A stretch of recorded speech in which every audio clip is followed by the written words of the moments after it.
Good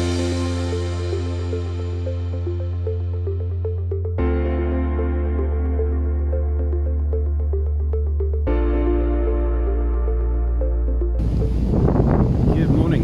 It's a bit blowy, it's a bit blustery. Try and protect the microphone as much as I can. But I am at a place called Blackweir, up on the River Taff. And the reason I'm here is a couple of months ago I did a very short video on a canal tunnel that came through the centre of Cardiff, and I had so many comments on it from people saying, but they're going to open the canal up, aren't they, Bob, and they're going to create a canal quarter. Well, they are, but it's not that canal. And today I'm going to look at what canal it is and introduce you to a little bit of Victorian engineering and ingenuity. Look on the map, Blackweir is quite a way up the River Taff, and so to help me today I have succumbed to an electric bike from the rental scheme, which, let's face it, is going to be good fun. What I'm investigating today is a canal built by this fella, the second Marquis of Bute. He owned Cardiff Castle and this massive piece of land behind it, which is now Bute Park. This was bequeathed to the city of Cardiff in the 1940s. The canal itself was commissioned in 1834 and completed in 1839. And within the park it starts at this set of sluices at Blackweir.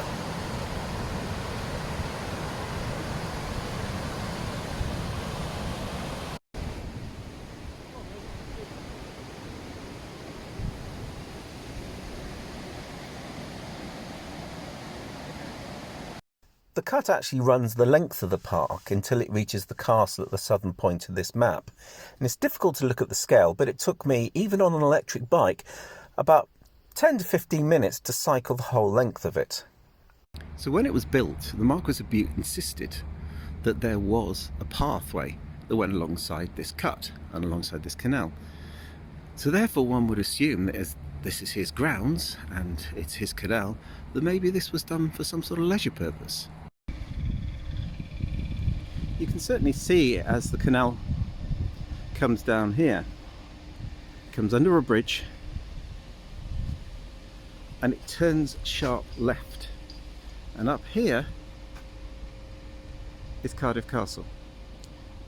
Now Cardiff Castle and Bute Park were both bequeathed to the general public in 1947, and yet this canal is still here, and you'll notice it's moving, it's going somewhere.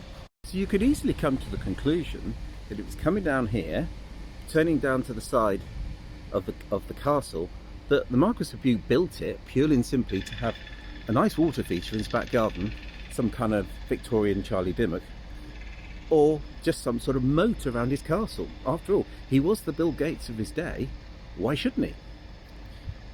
Except here's the thing, the River Taff is in that direction. Surely, if you're going to have a leisure thing, you're going to just run it back into the Taff. But this is going that way, and it's moving quite quickly. So with Cardiff Castle being here, this is the back doors which open on special occasions, and the canal going that direction, and as I say, the water moving, where's it going? Leaving the castle grounds, the canal passes under Kingsway and once passed under the Glamorgan Canal at this same spot. It then flows in a cutting at the back of Friary Gardens. So as I say, the Taff's over there, Bute Park's over there, why is the canal going that way? It doesn't make much sense. Surely if you're going to build a leisure canal, you would do so and dump it straight back in the Taff. So obviously the Marquis of Bute had something on his mind. It continues down this rather nice tree-lined boulevard, and this is actually Boulevard de Nantes. And where Boulevard de Nantes meets Stuttgarterstrasse, no, I really am not making this up, the canal disappears down here into a tunnel. Not very clear, just about make out a tunnel portal through those trees. So this is the Jury's Hotel, and this canal comes out underneath here, and we're at the top of Churchill Way, and this is the bit that they are actually talking about opening up and making into a canal side quarter. So it's not the Glamorganshire Canal they're talking about, but the Marquesses of Bute's canal that will actually become the canal quarter. So Church Away today looks like this, but if you'd come here in the days when the cut was running, it would have looked like this. It actually got covered over in 1947, and the Department for Transport had a standard for the slabs that were used to cover it all over, and that was they had to be strong enough to take a 6-wheel trolleybus.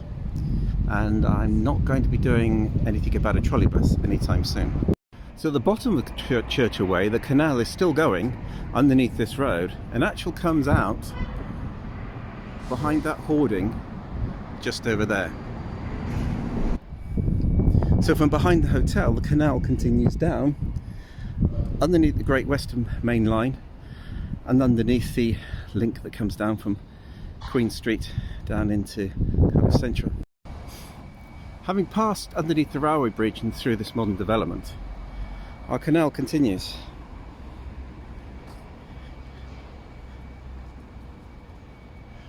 Keeps coming through and down, the odd footbridge going over the top of it, all made in the way that it should be. But the question is, where is it going and what's it doing? Because in reality, where we're at now is where this canal was actually designed to end up. So what was here and what was it doing? What was here was Bute West Dock. Opened in 1839, this was the first of the major docks built by the Marquess of Bute and used to ship coal and other goods to the world. The canal, from the Marquess of Bute's own land, entered the dock at the top end. So what was this canal for? We're coming off at Blackware, right up the top end of the grounds of the castle, owned by the Marquess of Bute. We're coming down around Cardiff, underneath one of the major hotels, down here into what was West Bute Dock. So what was it moving? What was it transporting? Well, the answer was water.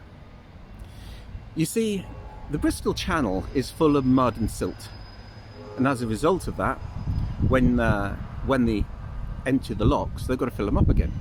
And if you fill them up with seawater out the Bristol Channel, it's not going to be long before your locks silt up completely. And so this was designed to make sure that there was plenty of fresh water, ensuring the docks were topped up and they could refill the lock.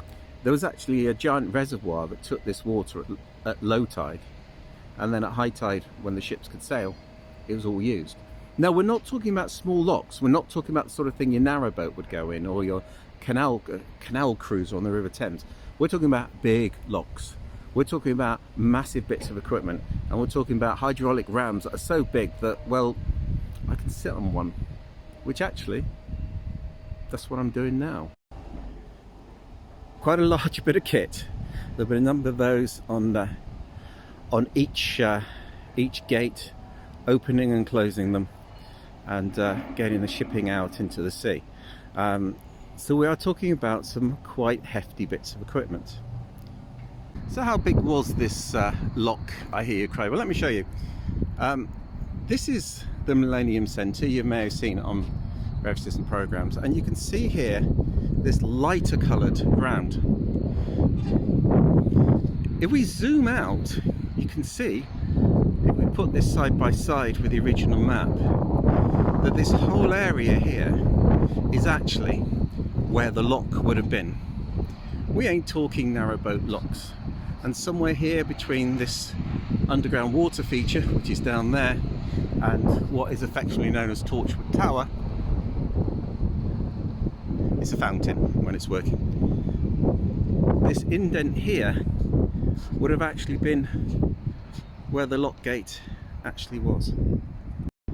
There is one more thing you need to know about this particular canal, this particular dock feeder, and that is it's still actually used today.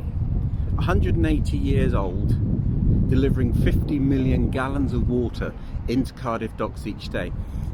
yes, West Bute Dock's gone, but it now flows into East Bute Dock, or what we call Atlantic Wharf, and it feeds from there into the modern day docks, because Cardiff is still a working docks. Unfortunately, I'm banned from filming down in there and taking photographs. Not just me, but one is banned from filming and taking photos, so it's nothing I've done. So to answer the question, when is a canal not a canal? The answer is when it's a dock feeder. But I think you admit it's rather impressive and a very pretty little dock feeder.